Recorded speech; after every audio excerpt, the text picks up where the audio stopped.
देखिए sir, complex analysis में जो कोर्स है पहले मैं वो बताता हूँ आपको। एक तो है बेसिक ऑफ कॉम्प्लेक्स एनालिसिस क्या होती है, उसके बाद आर्गुमेंट क्या है, आर्गुमेंट निकालना, उसके बाद आर्गुमेंट मॉडुलस, उसकी प्रॉपर्टी से रिलेटेड क्वेश्चंस और आर्गुमेंट से रिलेटेड। दूसरा आपके पास इसमें जो टॉपिक है CR इक्वेशन है, कॉची रीमान इक्वेशन और एनालिटिक फंक्शन है। उसके बाद तीसरा कॉम्प्लेक्स इंटीग्रेशन है और चौथा सिंगुलरिटी और पोल है। इतना उसने मेंशन किया है सिलेबस, ठीक है। तो कॉम्प्लेक्स एनालिसिस आपने आज से पहले भी पढ़ी होगी और कितनी बार ये पढ़ ली होगी, तो फिर भी इस लेक्चर को आप पूरा देखिए, आपको बहुत सारी चीज़ें नहीं मिलेंगी सर। आपने एनालिटिक फंक्शन इससे पहले भी पढ़ा होगा। अगर आपको ज़रा सा भी याद है एनालिटिक फंक्शन के बारे में, हम कह देते थे डिफरेंशियल फंक्शन एनालिटिक। सर ये थ्योरी नहीं, ये डेफिनेशन नहीं होती। आज आपको मैं बताऊंगा डिफरेंशियल होने का मतलब एनालिटिक होना नहीं होता है सर, ठीक है। अगर हम कह दें, आप बुक में पढ़ोगे वहाँ पे भी पूरी डेफिनेशन के अकॉर्डिंग उससे जो सेंस निकलता है वो यही निकलता है कि अगर फंक्शन डिफरेंशियल है तो एनालिटिक है, ठीक है। लेकिन डिफरेंशियल हो जाना मतलब एनालिटिक नहीं होता है, उसके अंदर डोमेन भी मायने रखता है सर, ध्यान दीजिएगा। आज अगर मैं वहाँ तक पहुँचता हूँ तो मैं आपको बताता हूँ एनालिटिक्स से। आज के बाद फिर कभी आपको प्रॉब्लम नहीं होगी एनालिटिक को समझने में, और अगर कोई क्वेश्चन आता है तो उसको सॉल्व करने में, ठीक है सर। तो सबसे पहले तो कॉम्प्लेक्स नंबर, और दूसरा आर्गुमेंट वाला, प्रिंसिपल आर्गुमेंट में भी दिक्कत नहीं होगी। प्रिंसिपल आर्गुमेंट की जरूरत, प्रिंसिपल आर्गुमेंट और जनरल आर्गुमेंट क्या होता है इसमें भी आपको दिक्कत नहीं होगी। आप देखिएगा, इसको ध्यान से पूरा लेक्चर देखिए। देखिए क्या है, सबसे पहली बात तो हम पढ़ते थे, अगर ये XY प्लेन है, क्या है ये XY प्लेन है, XY प्लेन, मैं जनरल की बात कर रहा हूँ। अगर ये XY प्लेन है तो यहाँ पे कोई पॉइंट P है x, y, तो हम कार्टेशियन के रिस्पेक्ट में x, y लिखते थे। क्या लिखते थे उसको? x, y से रिप्रेजेंट करते थे, ठीक है ना। लेकिन सर अगर हम कॉम्प्लेक्स नंबर में आते हैं तो कॉम्प्लेक्स नंबर में उसको हम जब रिप्रेजेंट करते हैं तो रिप्रेजेंट करने का जो तरीका होता है, कोई नंबर z बराबर x प्लस IY लिखा जाता है। जैसे मैं आपसे कहूँ कि 1,0 किसी पॉइंट के कोऑर्डिनेट हैं, 0,1 किसी पॉइंट के कोऑर्डिनेट हैं। अगर मैं XY प्लेन में इसको रिप्रेजेंट कर रहा हूँ तो मेरे पास ऐसा रिप्रेजेंटेशन होगा सर। लेकिन अगर मैं कॉम्प्लेक्स नंबर को इसको लिखता हूँ तो मैं क्या लिखता हूँ, 1 + 0i, इसका मतलब 1। तो ये कॉम्प्लेक्स नंबर कौन है? 1 है। आप ध्यान दीजिएगा, 1 प्लस, और आप कहेंगे 1,0 क्या है, फिर ये कार्टेशियन फॉर्म है इसकी, कॉम्प्लेक्स नंबर ये है। दूसरा मैं Z1 बराबर लिखता हूँ 0 + i लिखूंगा इसको। आपसे पूछा जाए ये कॉम्प्लेक्स नंबर क्या है? i है। मैंने 2,3 लिखा तो ये तो आप समझते ही ना, 2 + 3i एक कॉम्प्लेक्स नंबर है। कॉम्प्लेक्स में रिप्रेजेंटेशन ऐसा होगा और आपका कार्टेशियन के फॉर्म में रिप्रेजेंटेशन ये होगा। पहली बात तो आपको ये समझना है सर, ठीक है। अब आप आगे देखते हैं सर, तो कहीं पे पाते हैं कि ऐसा लिखा है आर्गुमेंट ऑफ z, और कहीं पे पाते हैं आप आर्गुमेंट ऑफ z लिखा है। तो ये क्या चीज़ है ये मैं समझाने की कोशिश आपको करता हूँ। पहली बात देखिएगा सर, अगर आप कोई भी दो लाइन लेते हैं, वो जब इंटरसेक्ट करती हैं तो तब दो एंगल बनते हैं, एक एंगल ये बना, एक एंगल ये बना। तो आर्गुमेंट भी क्या है? जस्ट एक एंगल है। आर्गुमेंट क्या है? एक एंगल है। मतलब मैं आपसे कहूँ ये एक पॉइंट है, यहाँ पे पहुँचने के लिए एंगल है, कहा ना आर्गुमेंट। आर्गुमेंट क्या होगा? आप कहेंगे लीजिए यहाँ से हम θ1 से पहुँचे, यहाँ से गए हम पॉजिटिव एक्स एक्सिस से। ध्यान दीजिएगा, आर्गुमेंट निकालने का तरीका क्या होता है वो भी बताता हूँ। आप पॉजिटिव एक्स एक्सिस में खड़े हो जाओ, जिस पॉइंट का आप आर्गुमेंट लेना चाहते हो, जिस पॉइंट का, तो वहाँ से ये एंगल ऐसे बना दो, ये ड्रॉ कर दो जिस पॉइंट का आप लेना चाहते हो, क्योंकि लाइन को तो पीछे को बढ़ाऊंगा ना मैं। तो ये एंगल एक्स एक्सिस में खड़े होके, मान लेते हैं अगर मुझे यहाँ का आर्गुमेंट लेना होता तो मैं सीधे देखता और जो एंगल बना रहा है वो चेक करता। तो इसी प्रकार ये बना रहा है तो मैं एंगल चेक करूँगा, वो आर्गुमेंट चेक करने का तरीका होता है। अब देखिए, मैं आपसे कह रहा था कि आर्गुमेंट एक एंगल होता है, तो यहाँ पे पहुँचने का एक तरीका ये है। किसी ने कहा नहीं साहब हम ये जाएंगे ये आएंगे तब भी यहाँ पे पहुँच जाएंगे, किसी ने कहा नहीं मैं 2 बार घूमूंगा और फिर आ जाऊंगा यहाँ से। किसी ने कहा नहीं 2 बार यहाँ से घूमूंगा फिर आ जाऊंगा, एक बार ये घूमा एक बार ये घूमा। तो ऐसे तो इनफाइनाइट आर्गूमेंट मिल जाएंगे। तो आर्गूमेंट की जब बात की जाती है ना सर, आर्गूमेंट की जब बात की जाती है किसी कॉम्प्लेक्स नंबर के, तो वो जब लिखा जाता है argument of Z plus 2n पाई, और यहाँ पे प्लस माइनस दोनों लिख दो, कोई फर्क नहीं पड़ा। प्लस माइनस क्यों लिख दिया? क्योंकि आप राइट, चाहे आप यहाँ से जाओ चाहे आप यहाँ से जाओ, फर्क कुछ नहीं पड़ता। तो प्लस माइनस से कोई फर्क यहाँ पे नहीं पड़ेगा, इस बात का ध्यान रहे। तो जो ये होता है इसे आप प्रिंसिपल आर्गुमेंट क्या कहते हैं? इसे क्या कहते हैं? प्रिंसिपल आर्गुमेंट कहते हैं, और इसको थीटा से रिप्रेजेंट करते हैं। ये क्या है फिर? ये जनरल आर्गुमेंट है। क्यों? क्योंकि मैंने अभी बताया नहीं, यहाँ पे इनफाइनाइट नंबर मिल जाएंगे, ऐसे इनफाइनाइट एंगल मिल जाएंगे। तो ये तो इनफाइनाइट हो सकते हैं क्योंकि आपने 2n पाई जोड़ा है। जबकि प्रिंसिपल आर्गुमेंट, ध्यान दीजिएगा सर, हमेशा थीटा आपका 0 से, थीटा जो है आपका माइनस पाई से पाई के बीच में होता है। ठीक है, थीटा। अब आप कहेंगे ये बराबर वाला साइन यहाँ भी तो लगा सकते हैं। हाँ लगा सकते हैं, लेकिन एक बार ये डिफाइन करके ऐसा बना दिया गया है तो हम वही नोटेशन यूज करते हैं। नहीं तो यहाँ भी लगा सकते थे, यहाँ पाई लगा दिया, यहाँ से हटा दिया, लगा दिया 0 वाला, तो ये भी हो सकता था। लेकिन आपको ध्यान रखें कि ये जो प्रिंसिपल आर्गुमेंट होगा हमेशा ऐसा ही लिया जाता है। अब क्या होता है वो प्रिंसिपल आर्गुमेंट, कैसे हम उसको निकालते हैं, क्या होता है जनरल आर्गुमेंट, तो मैंने आपको ये बताया। आप देखेंगे इसमें ये जनरल आर्गुमेंट था, प्लस माइनस जोड़ दो आप, और इसमें ये वाला जो पोर्शन है मैं कह रहा हूँ ये क्या है? प्रिंसिपल आर्गुमेंट है सर। अब इसी को हम डिस्कस करते हैं कि ये कैसे निकलता है और ये क्या होता है, ये सारी चीज़ें हम देखते हैं। देखिए सर, पहले मैं आपको निकाल के दिखाता हूँ। जब हम बात करें इस लाइन की, ये वाली लाइन की, ध्यान दो मैं क्या कहना चाह रहा हूँ। मैं कहना चाह रहा हूँ अलग अलग इस लाइन का आर्गुमेंट निकाल के दिखाऊंगा। इस लाइन में नंबर है तो इसका दिखाऊंगा, इस लाइन में नंबर है तो इसका दिखाऊंगा, इस लाइन में नंबर है तो इसका दिखाऊंगा। तो मैं अलग अलग तरीके से आर्गुमेंट निकाल के आपको दिखाता हूँ पहले, फिर क्वाड्रेंट वाइज आएंगे हम। फिर क्या करेंगे?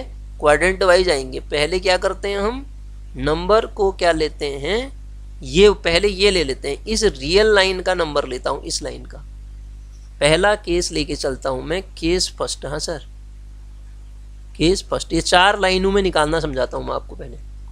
इसमें अगर x कोई पॉजिटिव रियल नंबर है उसका आर्गुमेंट, इससे पहले अगर मैं आपसे कहूं अच्छा एक चीज ध्यान दीजिए, इन लाइन में चाहे वो लाइन ऐसी हो, ये हो, ये हो, ये हो, प्रिंसिपल आर्गुमेंट और जनरल आर्गुमेंट दोनों एक ही होते हैं। ठीक है, लाइन जो है यहाँ पे डिफरेंट होते हैं, इस क्वाड्रेंट में, इस क्वाड्रेंट में, इस क्वाड्रेंट में।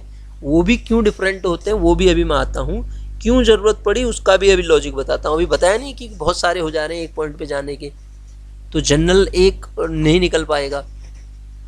तो सुनिएगा, जब x पॉजिटिव रियल नंबर है, मतलब इस लाइन में है, वो हो सकता है 5, वो हो सकता है 6, वो हो सकता है 7, कुछ भी हो सकता है। तो उस केस में आर्गुमेंट निकालने के लिए, माना मैं इस पॉइंट का आर्गुमेंट निकालना चाह रहा हूँ और ये 7 है, तो क्या करूँगा, इससे एक लाइन ओरिजिन पे मिला दूंगा। मैं यहाँ पे खड़ा हो गया, यहाँ से एक लाइन ओरिजिन की ओर मिला दी। अब वो जो एंगल बनाएगा वही आर्गुमेंट हो जाएगा। तो सर सुनिएगा, जब भी आप x को ये लेते हैं तो उस समय चाहे आप argument of this number, real number कहें जो कि पॉजिटिव है, या argument of real number x कहें, हमेशा क्या आएगा? 0 आएगा सर। क्यों आएगा 0? 0 क्यों आएगा बताया नहीं मैंने आपको। यहाँ से ओरिजिन को देखो, खड़े हो जाओ, एक लाइन ड्रॉ कर दो, वो लाइन कितना बनाएगी? एक्स एक्सिस से कितना एंगल बनाएगी? 0 ही तो बनाएगी। अब इससे मैं आपसे कहूँ कि बताओ आर्गुमेंट ऑफ 550 कितना होगा, आर्गुमेंट ऑफ 600 कितना होगा, आर्गुमेंट ऑफ 1 कितना होगा, या ये लिख दिया जाए आर्गुमेंट ऑफ 36 कितना होगा, हमेशा 0 आएगा। ये बताया पहली लाइन में। हाँ सर, इसमें जब नंबर होगा तो आर्गुमेंट ऐसा होगा। दूसरी चीज़, एक पॉइंट यहीं पे मैं आपको समझा देना चाह रहा हूँ कि आर्गुमेंट जो जीरो का होता है ना सर, वो नॉट डिफाइन, नॉट डिफाइन। क्यों सर, क्यों होता होगा ऐसा?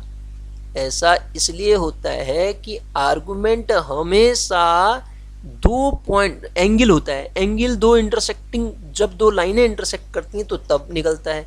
अब ये जीरो पे खड़े होके मैं एक्स एक्सिस से एंगल ढूंढने लग गया हूँ, तो ये तो एक पॉइंट है ना, ये किसी के साथ इंटरसेक्ट कैसे कर सकता है, इसलिए इसका आर्गुमेंट क्या हो गया, जीरो। और लेकिन आप पूछे मेरे से वन के कैसे कह रहे हो आप, तो वन के लिए मैं कहूँगा वन को ओरिजिन से मिलाने वाली लाइन कितना एंगल बना रही है, तो ये किसका हो गया, आर्गुमेंट ये हो गया। अब केस सेकंड पे आता हूँ सर, मैं केस सेकंड पे आता हूँ। जब मैं इसके केस सेकंड पे आया तब मैंने ढूंढना चाहा आर्गुमेंट, तो तब आर्गुमेंट कितना होगा सर, देखो आर्गुमेंट केस सेकंड में क्या, केस सेकंड लिखा ही नहीं मैंने, एक्स एक लेस देन नंबर है, मतलब निगेटिव नंबर है, इस लाइन की बात कर रहा है वो, इस लाइन की बात कर रहा है वो, यहाँ पे जीरो से यहाँ को, ठीक है, तब आर्गुमेंट निकालना है। अब देखो सर, आप यहाँ पे खड़े हो जाओ, एक्स एक्सिस से एंगल कितना बनाएगा ये, 180 बनाएगा ना। तो अगर x निगेटिव रियल नंबर है, मतलब x belongs to r minus लिख देता हूँ मैं, तो उस केस में जो आर्गुमेंट नंबर का हो जाएगा उस कॉम्प्लेक्स नंबर का x का, हाँ z नहीं लिखे, x बराबर क्या हो जाएगा, 180 डिग्री हो जाएगा, मतलब पाई हो जाएगा। ठीक है सर, मतलब अगर मुझसे कहा जाए आर्गुमेंट ऑफ माइनस का 3 बताओ, या आर्गुमेंट ऑफ, चाहे कैपिटल हो स्मॉल हो एक ही बात है, हाँ, आर्गुमेंट ऑफ माइनस का 70 बताओ, तो हमेशा मैं क्या कहूँगा, 180 कहूँगा, क्योंकि वो इस लाइन में होगा।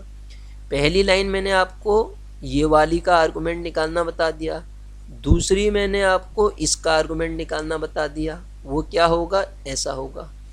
अब तीसरा बताता हूँ मैं, तीसरा केस बताता हूँ, उसको समझिएगा आप। केस थर्ड में अगर मैं इसका, इस लाइन का आर्गुमेंट निकालना चाहता हूँ, तो मैंने कहा कि पॉजिटिव एक्स एक्सिस पे खड़ा होके यहाँ पे कोई पॉइंट है, पॉजिटिव एक्स एक्सिस पे यहाँ पे कोई पॉइंट है जिसका मैं आर्गुमेंट निकालना चाह रहा हूँ, तो इसको एक लाइन मिला दो आप, ठीक है। और ध्यान दीजिए, ओरिएंटेशन एंटी क्लॉकवाइज पॉजिटिव लिया जाता है, क्लॉकवाइज नेगेटिव लिया जाता है, उसको हम कभी डिस्कस कर लेंगे अगर ज़रूरत पड़ी तो, अभी इस पे मैं नहीं जा रहा हूँ क्यों पॉजिटिव लिया जाता है, क्यों निगेटिव लिया जाता है, ठीक है। अब देखिएगा, तो ये जो एंगल बनेगा ना सर, यहाँ से खड़े होके आपने देखा तो ये 90 डिग्री का एंगल बनाएगा ना, हमेशा देखो ये 90 डिग्री का एंगल बनेगा। इसका मतलब जब मैं आर्गुमेंट निकालना चाह रहा हूँ, तीसरा केस क्या ले रहा हूँ मैं, आर्गुमेंट ऑफ क्या निकालना चाह रहा हूँ, आई वाई लिख देता हूँ, आई वाई, जहाँ पे वाई क्या है, पॉजिटिव नंबर है, तो वो कितना हो जाएगा, π/2। मतलब अब बताओ आप, आर्गुमेंट ऑफ, चाहे कैपिटल हो स्मॉल हो एक ही बात होती है, इन लाइन में मैंने बताया 3i, तो इसका आर्गुमेंट कितना हो जाएगा, π/2। और आर्गुमेंट ऑफ 13i बताओ, वो भी कितना हो जाएगा, π/2। तो ये केस थर्ड हो गया सर। केस फोर्थ पे आओ, केस फोर्थ पे आओ। जब मैं केस फोर्थ पे आऊँगा तो मैं आपसे कहूँगा बताओ आर्गुमेंट ऑफ, ये क्या होगा, ये केस क्या होगा, आर्गुमेंट ऑफ आपसे पूछा जाए आई वाई, जहाँ पे y लेस देन 0 लिख देता हूँ मैं, y लेस देन जैसे ही लिखूंगा तो इसका मतलब मैं किसका आर्गुमेंट आपसे कह रहा हूँ, इस लाइन का आर्गुमेंट कह रहा हूँ। तो सर आप ये वाला एंगल देखोगे, छोटा एंगल देखा जाता ना, आप कहेंगे ये भी तो देख सकते हैं हम, लेकिन नहीं, छोटा एंगल देखा जाएगा ना, क्योंकि -π ये तो पाई से बड़ा हो जाएगा ना, और आप जानते हैं आर्गुमेंट -π से पाई के बीच में लाई करता है, और ये जनरल आर्गुमेंट और प्रिंसिपल आर्गुमेंट इन नंबर्स के लिए एक ही होता है, ठीक है। अब बताओ फिर इसका आर्गुमेंट कितना हो जाएगा, -π/2। मतलब अब आपसे पूछूं मैं, चाहे आर्गुमेंट ऑफ -3i लिखूं मैं, चाहे आर्गुमेंट ऑफ -3i लिखूं मैं, चाहे आर्गुमेंट ऑफ -5i लिखूं मैं, चाहे आर्गुमेंट ऑफ -7i लिखूं, हमेशा -π/2 आएगा सर। ये बात क्लियर हुई, -π/2 आएगा। इसके नोट्स बना लेना सर, ध्यान दीजिएगा, ठीक है। ये हमने किसके लिए निकाला, आर्गुमेंट लाइन के लिए निकाल दिया है। लाइन वाला मेरे ख्याल से मैं आपको समझा पाया हूँगा कि लाइन में जब हो, लाइन मतलब कितनी लाइन है, 4 लाइन, 1 2 3 4, ठीक है, ये लाइन का आर्गुमेंट निकलता है।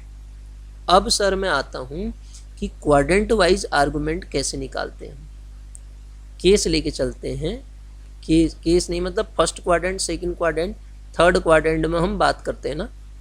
तो सबसे पहली बात तो ये आर्गुमेंट का कॉन्सेप्ट क्या है, क्योंकि हम जब अल्फा निकालते थे ना, आपको याद आ रहा है, तो tan inverse of, class 11th में करते थे, tan इनवर्स ऑफ y/x और मॉड साइन लगा देते थे यहाँ पे, alpha is equal to tan inverse mod of y/x निकाल लेते थे, ठीक है, इसको अल्फा कहते थे। देखिए मैं एक कॉम्प्लेक्स नंबर ले रहा हूँ, क्यों प्रिंसिपल की ज़रूरत पड़ी, देखिएगा वो बता रहा हूँ। प्रिंसिपल आर्गुमेंट की ज़रूरत क्यों पड़ी, जनरल से काम नहीं चल रहा था क्या। तो ये x एक्सिस है, x डैश है, ये y एक्सिस है, ये y डैश है, और ये लाइन है सर। इसमें यहाँ पे कोई पॉइंट हमने लिखा, वो जो पॉइंट हमने लिखा वो लिखा 1 + √3i, एक ये है, और यहाँ पे कोई कॉम्प्लेक्स नंबर लेता हूँ इसी प्रकार का, -1 - √3i। सर देखिएगा जब मैं अल्फा निकाल रहा हूँगा तो मुझे मिलेगा tan inverse of mod √y/x होता है ना, y ये है ये, तो यहाँ से क्या मिलेगा, √√3। और दूसरे नंबर के लिए जब मैं अल्फा निकाल रहा हूँगा -1 - √3i के लिए, तो ध्यान दीजिएगा यहाँ से जब मैं अल्फा निकाल रहा हूँगा तो tan inverse of mod √3 with negative sign -1 mod, तो ये भी कितना आ रहा है, √3। सर देखो दो अलग अलग कॉम्प्लेक्स नंबर हैं, उनके आर्गुमेंट सेम आ गए, तो ये तो पॉसिबल नहीं हो सकता ना, इसलिए हमें ज़रूरत पड़ी जनरल आर्गुमेंट निकालने की, ठीक है, सॉरी प्रिंसिपल आर्गुमेंट निकालने की, जनरल नहीं प्रिंसिपल आर्गुमेंट निकालने की, इसलिए हमें ज़रूरत पड़ी। तो हमने कहा कि जो प्रिंसिपल आर्गुमेंट हमारा होता है वो -π से π के बीच में लाई करता है। अब मैं दिखाता हूँ एक एक करके चारों केस आपको प्रिंसिपल आर्गुमेंट निकालने के, ठीक है। पहला केस मैंने कहा when z belongs to first quadrant, first quadrant में अगर z होता है हमारा सर ना, तो ध्यान से समझिएगा आप, सबसे पहले हम अल्फा ही निकालते हैं। अल्फा की जो वैल्यू आती है वो होती है tan इनवर्स मॉड y/x ही होती है, दिस इज अल्फा। लेकिन हम जब प्रिंसिपल आर्गुमेंट की बात करते हैं तो वो होता है सर थीटा। थीटा और अल्फा में क्या रिलेशनशिप है मैं बताता हूँ। यदि मेरा कॉम्प्लेक्स नंबर, आप केवल समझो, ज़्यादा थ्योरी पे मत जाओ इसकी, फर्स्ट क्वाड्रेंट में है तो जो अल्फा का मान होगा वही मेरा थीटा हो जाएगा। मतलब जो ये अल्फा एक्यूट एंगल आपने निकाल रखा है वही आपका प्रिंसिपल आर्गुमेंट हो जाएगा। जैसे मैंने लिया 1 + i, ये कोई कॉम्प्लेक्स नंबर है, तो इसके लिए सबसे पहला काम मुझे आर्गुमेंट और मॉडुलस निकालने के लिए बोला जाए। अच्छा मैं एक चीज़ बताना आपको भूल गया कि जब आप कॉम्प्लेक्स नंबर को रिप्रेजेंट कर रहे होते हैं तो यहाँ पे जो कॉम्प्लेक्स नंबर होता है ओरिजिन से इसकी डिस्टेंस r होती है, ये एंगल होता है थीटा। हमने कहा था कि ये x, y था, किस में था ये x, y, कॉम्प्लेक्स में, तो मैं इसको ऐसे लिखूंगा ना x + iy तरीके से, लेकिन ये क्या है कार्टेशियन फॉर्म में इसका रिप्रेजेंटेशन। तो सर इसको ये वाली डिस्टेंस x रही होगी जिसको हम क्या लिखेंगे r cos ऑफ थीटा, और ये वाली क्या रही होगी y रही होगी जिसको हम लिखेंगे x = r cos of theta और y = r sin of theta. तो जब आप इसको लिख रहे होंगे ना z = r cos theta + ir sin theta, तो ये जो वैल्यू हो जाती है ना sir cos theta + i sin theta, तो ये जो वैल्यू हो जाती है r e⁻i थीटा हो जाती है। ये हम जानते हैं कहाँ से, ट्रिग्नोमेट्री से, इसे कहते हैं पोलर फॉर्म। कॉम्प्लेक्स नंबर को रिप्रेजेंट करने का ये भी तरीका है और ये भी तरीका है। तो मेरी बात समझिएगा, फर्स्ट क्वाड्रेंट की मैं बात कर रहा था आपसे। तो फर्स्ट क्वाड्रेंट में यदि मेरा कॉम्प्लेक्स नंबर है तो उसके लिए जो प्रिंसिपल आर्गुमेंट मेरा होता है, जिसे मैं थीटा कहता हूं, तो वो जो हो जाता है आपके पास, क्या हो जाता है, थीटा बराबर एल्फा हो जाता है। और एल्फा का मान कितना आता है यहाँ पे, टेन इनवर्स, एल्फा का मान क्या आएगा, tan inverse y by x. Tan inverse y by x का मतलब क्या हुआ, टेन थीटा बराबर वाई बाई एक्स होता है, तो थीटा बराबर tan inverse y by x ही तो होगा। तो 1/1, तो ये कितना हो जाएगा, पाई/4। तो जो प्रिंसिपल आर्गुमेंट हो गया ना सर, वो पाई/4 ही आएगा ना, हाँ पाई/4 आ जाएगा इस कॉम्प्लेक्स। क्यों, क्योंकि ये फर्स्ट क्वाड्रेंट में। तो मैंने बात किसकी करी, फर्स्ट क्वाड्रेंट की करी। तो फर्स्ट क्वाड्रेंट में मेरा जो कॉम्प्लेक्स नंबर निकल के आया, उसका जो आर्गुमेंट मैंने निकाला वो कितना लिख दिया, वही जो थीटा का मान वही होगा जो एल्फा का मान होगा। ठीक है सर। अब आता हूं मैं सेकंड क्वाड्रेंट में। एक चीज़ और बताता हूं सर, मैंने आपको ये लिखा था, यहाँ पे लिखाया था अभी, आर्गुमेंट ऑफ जेड बराबर होता है argument of Z plus 2n pi plus minus दोनों लिख सकते हो आप यहाँ पे। तो सर ध्यान दो, यदि आप इस इक्वेशन में n बराबर 0 रख देते हैं तो आप क्या पाते हैं, आर्गुमेंट जो z निकला वही आपका आर्गुमेंट z आ गया। इसका मतलब ये जो जनरल आर्गुमेंट था उसमें n की वैल्यू 0 रख दी जाए तो वो प्रिंसिपल आर्गुमेंट बन जाता है। क्या बन जाता है, प्रिंसिपल आर्गुमेंट बन जाता है। अच्छा जी, फिर आता हूं मैं सेकंड केस में। इसके पहला केस क्या कहा, फर्स्ट क्वाड्रेंट। अब मैं आपको बताना चाह रहा हूं, यदि मेरा कॉम्प्लेक्स नंबर सेकंड क्वाड्रेंट में है, ऐसा मेरा कॉम्प्लेक्स नंबर है, क्या है ये, तो सबसे पहला काम मेरा मकसद क्या है, इसको निकालना है। ये है थीटा, पॉजिटिव एक्स एक्सिस से जो एंगल बनता है ना, वो प्रिंसिपल आर्गुमेंट होता है। पहले मैं क्या निकालूंगा, एल्फा निकालूंगा। और एल्फा क्या होता है कहा, tan inverse of mod y by x होता है हाँ या ना। एल्फा जो होता है tan inverse of mod y by x होता है। अगर एल्फा इतना है तो सेकंड क्वाड्रेंट में टोटल वैल्यू तो ये पाई होगी, ये वाली, उसमें से एल्फा घटा दो। तो जो थीटा का मान होता है ना सर, पाई माइनस एल्फा होता है, पाई माइनस एल्फा होता है। मतलब सेकंड क्वाड्रेंट में कोई कॉम्प्लेक्स नंबर होगा तो उसका आर्गुमेंट आपसे निकालने के लिए कहा जाए तो आप क्या करेंगे, उसका आर्गुमेंट क्या होगा, पाई माइनस एल्फा होगा। एक बार मैं सारे बताता हूँ फिर क्वेश्चन करेंगे। केस थर्ड पे आता हूँ मैं। केस थर्ड पे जब मैं आऊँगा तो केस थर्ड मतलब थर्ड क्वाड्रेंट, यहाँ मेरा कॉम्प्लेक्स नंबर था जेड। तो सबसे पहली बात, आप यहाँ से जाओ या यहाँ से जाओ, जहाँ से शॉर्ट पड़ेगा छोटा वही लूँगा मैं, चाहे आप कहीं से भी जाओ, लेकिन ये वाली वैल्यू आपको निकालनी है।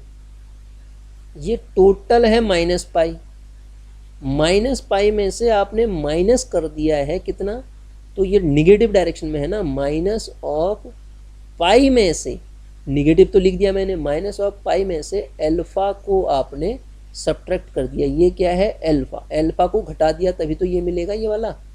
तो ये क्या मिल जाएगा मुझे, थीटा मिल जाएगा। तो थर्ड क्वाड्रेंट में थीटा क्या होता है आपको याद रखना sir, minus pi plus alpha, minus pi plus alpha, ये थर्ड क्वाड्रेंट में हो जाता है।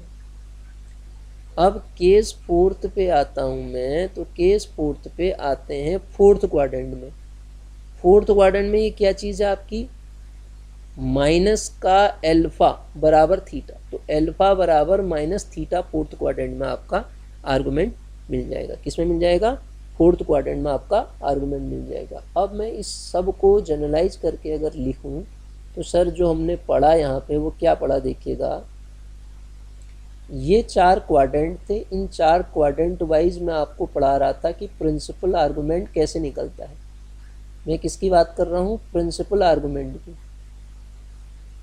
इसकी प्रिंसिपल आर्गुमेंट की। देखिएगा, तो यहाँ पे जो कॉम्प्लेक्स नंबर होगा उसमें थीटा बराबर अल्फा होगा, और यहाँ जो होगा मैं सीधे लिखता हूँ थीटा बराबर पाई माइनस अल्फा होगा। आपको इतना ही याद रखना है बस, थीटा बराबर पाई माइनस अल्फा होगा। यहाँ जो कॉम्प्लेक्स नंबर का आर्गुमेंट थीटा होगा वो माइनस पाई माइनस अल्फा होगा, या इसी चीज़ को माइनस पाई प्लस अल्फा भी आप लिख सकते हैं, और यहाँ थीटा बराबर माइनस का अल्फा हो जाएगा। समझ गए? तो किसी भी कॉम्प्लेक्स नंबर में आप इतना समझिए, जब भी वो आपसे प्रिंसिपल आर्गुमेंट की बात करे तो आपको इस तरीके से कॉम्प्लेक्स नंबर में निकालना पड़ेगा सर। ध्यान दीजिएगा, बात को समझिएगा, ठीक है।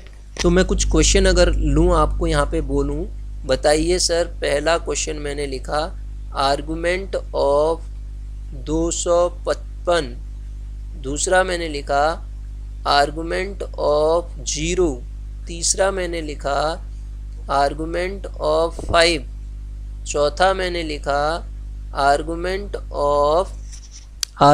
Of i y when y less than 0, ऐसा कर दिया मैंने। और पांचवा मैंने लिखा, जरा सा घुमा दिया, वो argument of i y when y greater than 0। Sir बताओ, ये तो रियल नंबर है, पॉजिटिव 0 हो गया, इसका नॉट डिफाइन, इसका क्या कहेंगे, नॉट डिफाइन, इसका आर्गुमेंट अगेन 0।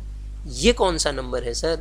ये वाली लाइन में है ना, ये बनाएंगे नीचे वाली लाइन में है ना, तो इसका आर्गुमेंट क्या होता है, माइनस का पाई बाई 2। ये बताओ ये कहाँ है, ये वाली लाइन में है, इसका आर्गुमेंट क्या होता है, पाई बाई का 2 सर, ठीक है। तो ये पढ़ा हमने। अब मैं कुछ आपको क्वेश्चन बताता हूँ जनरल वाले, जो एग्जाम में पूछे जाते हैं, उन क्वेश्चंस को लिख रहा हूँ यहाँ पे, देखिएगा। ये माइनस का 3√2 प्लस 3√2 ऑफ आई का आपसे पूछा गया है।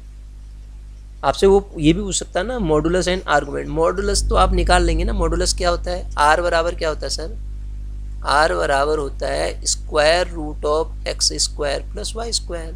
तो इसको निकालने में तो कोई दिक्कत नहीं है ना। देखिए, अब सबसे पहला काम, हर कॉम्प्लेक्स नंबर के लिए आपसे जनरल आर्गुमेंट पूछा गया है। ध्यान दीजिएगा, जनरल अगर पूछा गया है तो जनरल को कैसे लिखते हैं, क्वेश्चन को पढ़िएगा आप। जनरल आर्गुमेंट की जो वैल्यू होती है, जो प्रिंसिपल आर्गुमेंट आया है उसमें आप प्लस 2n पाई जोड़ दो, और n बराबर 0 रख दो, जनरल बराबर प्रिंसिपल हो गया। तो अब आप देखो, यहाँ पे मैं दोनों समझाता हूँ आपको। जैसे ये पहले तो निकाल लूंगा मैं, हमेशा पहले अल्फा निकालूंगा। अल्फा क्या होता है कहा, tan inverse of mod y by x. तो यहाँ से जब मैं वैल्यू निकाल रहा हूँ तो tan inverse of mod 3√2 upon 3√2 minus का ये आएगा, तो ये क्या आएगा, tan इनवर्स ऑफ 1 मतलब पाई बाई 4। ये क्या आ गया, पाई बाई 4। अब मैं देखूंगा मेरा कॉम्प्लेक्स नंबर कहाँ है। तो ये कॉम्प्लेक्स नंबर मुझे लग रहा है सेकंड क्वाड्रेंट में है, यहाँ कहीं होगा ना, क्योंकि x माइनस है y पॉजिटिव है। तो सेकंड क्वाड्रेंट में मेरे पास जो आर्गुमेंट होता है, सेकंड क्वाड्रेंट में जो प्रिंसिपल आर्गुमेंट होता है मेरा, वो क्या होता है, प्रिंसिपल आर्गुमेंट। प्रिंसिपल आर्गुमेंट को किससे डिनोट करते हैं सर, इससे डिनोट करते हैं, ये प्रिंसिपल आर्गुमेंट है। हाँ, प्रिंसिपल आर्गुमेंट ये हो गया। तो जनरल आर्गुमेंट जब हम निकाल रहे होते हैं तो जनरल आर्गुमेंट क्या होता है, प्रिंसिपल में जुड़ जाता है वो। तो प्रिंसिपल आर्गुमेंट क्या होता है सेकंड क्वाड्रेंट में, बताइए, पाई माइनस अल्फा। तो इसका मतलब पाई माइनस पाई बाई 4 आप करेंगे तो 3 पाई बाई 4 इसका आंसर आ जाएगा। आप बात समझे, 3 पाई बाई 4 इसका मेरा आंसर आ जाएगा। अगर मुझसे कॉम्प्लेक्स नंबर लिखने के लिए कहा जाए, इसी में अगर आपसे कॉम्प्लेक्स नंबर लिखो कहा जाए तो क्या लिखोगे, z बराबर r कितना आएगा, इसका r भी निकाल के देख लो कितना आएगा, 3, ये 9 आएगा। r मतलब अंडर रूट ऑफ 18 प्लस 18 आएगा ना, 3√2 है तो 9 x का स्क्वायर मतलब इसका स्क्वायर 18, ये आएगा 9 2 जा 18, 9 2 जा 18, तो ये कितना आ जाएगा 36, 6 आ जाएगा। कॉम्प्लेक्स नंबर क्या होगा, 6 ब्रैकेट के अंदर बोलो कॉस थीटा कितना 3π/4 प्लस आई साइन 3π/4, ये मेरा कॉम्प्लेक्स नंबर का रिप्रेजेंटेशन हो जाएगा सर। क्या हो जाएगा, कॉम्प्लेक्स नंबर का रिप्रेजेंटेशन हो जाएगा ये मेरा। अब आप देखो और क्वेश्चन लेता हूं मैं कुछ, जैसे दूसरा मैं क्वेश्चन लेता हूं, z बराबर यदि मुझे 1 प्लस आई दे दिया जाए, ये तो अभी कर लिया हमने, -1 - आई कर लेते हैं, ठीक है सर। तो सबसे पहले हम अल्फा निकालेंगे हमेशा। क्या होगा sir, alpha tan inverse of बताओ मॉड -1/-1 बराबर 10π/4 ही आएगा ये। अब देखूंगा मैं कौन से क्वाड्रेंट में नंबर है, ये लग रहा है मुझे यहाँ -आई का ये कॉम्प्लेक्स नंबर थर्ड क्वाड्रेंट में है। और थर्ड क्वाड्रेंट में जो थीटा मतलब आर्गुमेंट ऑफ जेड जो होता है सर कितना होता है बताइएगा, माइनस का पाई माइनस अल्फा, यही तो होता है। तो सर ये वैल्यू कितनी हो जाएगी, माइनस का 3π/4, कितनी हो जाएगी वैल्यू, माइनस का 3π/4, ये क्या हो जाएगी, प्रिंसिपल आर्गुमेंट की वैल्यू हो जाएगी। अब मेरे पास प्रिंसिपल आर्गुमेंट मिल गया तो मैं वहाँ से सारी चीज़ें निकाल सकता हूँ, वो जनरल फॉर्म भी निकाल सकता हूँ, पोलर फॉर्म भी मैं निकाल सकता हूँ सर। फोर्थ क्वेश्चन देखते हैं, यदि मेरे पास 1 - आई आ जाए जेड बराबर इतना, और अब कहा जाए निकालो, पहला काम अल्फा क्या होगा, tan inverse of mod y/x, बताइए क्या होगा, tan inverse of mod -1/1, this is equal to π/4, क्या होगा π/4। अब देखो सर ये कौन से क्वाड्रेंट में है, ये नंबर, ये वाला नंबर कौन से क्वाड्रेंट में है, फोर्थ क्वाड्रेंट में है, क्योंकि x पॉजिटिव है इसमें और y नेगेटिव है, यही होगा। फोर्थ क्वाड्रेंट में अल्फा बराबर माइनस थीटा, मतलब थीटा बराबर माइनस अल्फा होता है। तो सर इस कॉम्प्लेक्स नंबर को अगर मुझसे लिखने के लिए कहा जाए तो इसका r कितना आएगा, √1 का स्क्वायर प्लस 1 का स्क्वायर √2। तो r cos थीटा, r क्या लिखूंगा, cos π/4 with negative sine, plus का i साइन -π/4। तो जब इसको सॉल्व करोगे कितना आएगा, ये √2 cos माइनस थीटा, तो cos थीटा ही होता है, और साइन माइनस थीटा जो होता है साइन π/4 आई के साथ। आप निकाल के देखो, यही नंबर तो आ जाएगा ये, देखो आप cos π/4 की वैल्यू 1/√2 होती है, √2 को अंदर ले जाओगे तो 1 - आई आ गया, ठीक है। ये रिप्रेजेंटेशन मेरे कॉम्प्लेक्स नंबर का हो जाएगा। तो इससे बनने वाला क्वेश्चन आप तैयार कर लेंगे। इससे क्या क्या बन सकता है आपका, इससे क्वेश्चन बन सकता है आपका कि कॉम्प्लेक्स नंबर का आर्गुमेंट निकालो, और उसका जनरल आर्गुमेंट भी पूछ सकता है, और प्रिंसिपल आर्गुमेंट भी हमसे पूछा जा सकता है सर, ठीक है। तो इस लेक्चर में इतना ही करते हैं, फिर एनालिटिक फंक्शन अभी आप इतना देखिए, फिर अगले लेक्चर में हम एनालिटिक फंक्शन को देखेंगे।